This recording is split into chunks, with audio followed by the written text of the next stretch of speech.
আলাইকুম। আজকে আপনাদের দেখাবো বেগুন দিয়ে ইলিশ মাছের মাথা ও কান্দা দিয়ে সুন্দর একটি তরকারি রান্নার রেসিপি। এগুলোতে লবণ দিয়ে দেবো, মরিচের ফাঁকি দিয়ে দেবো পরিমাণ মতো, হলুদের ফাঁকি দিয়ে দেবো, ধনিয়া ফাঁকি দিয়ে দেবো, সামান্য একটু তেল দিয়ে দিব মাথাগুলো দিয়ে মাথাগুলো আমি ভালো করে এই যে মাথাগুলো আমার ভালো করে মাখা হয়ে গেছে। ফ্রাই প্যানে তেল দিয়ে দিলাম, তেলটা গরম হয়েছে, তেলটা গরম হয়ে গেছে। এখন মাথা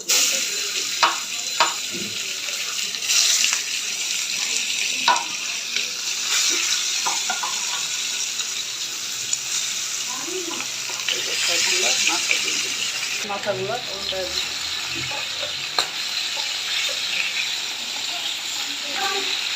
সবগুলো মাথা উল্টায় দিল। মাথাগুলো ভাজা হয়ে গেছে।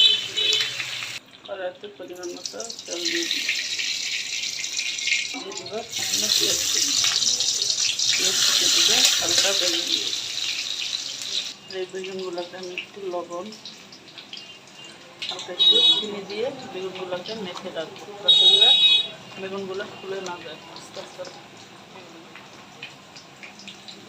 একটু ভাজা হয়ে গেছে বেশি, এখন একটু পানি দিই। রসুন বাটা, পরিমাণ মতো মরিচ পরিমাণ মতো দিয়ে মশলাটা ভালো করে কষিয়ে দিই। মশলা কষানো হয়ে গেছে, বেগুনগুলো দিয়ে দিব, নাড়াচাড়া দিয়ে ভালো করে কষিয়ে দিব। ঢাকনা খুলে বেগুনগুলো নাড়াচাড়া দিয়ে ঢাকনাটা এখন একটু খোলা যাবে। বেগুনগুলো আমার ভাজা ভাজা হয়ে গেছে, এখন আমি গরম পানি দিয়ে দিব, বেশি দিব না,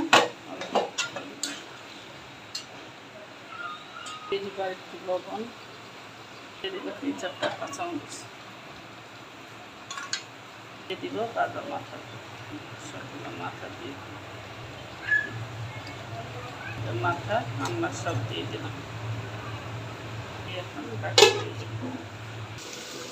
মতো করবো, খুলে কাটি দিয়ে দেবো, দিয়ে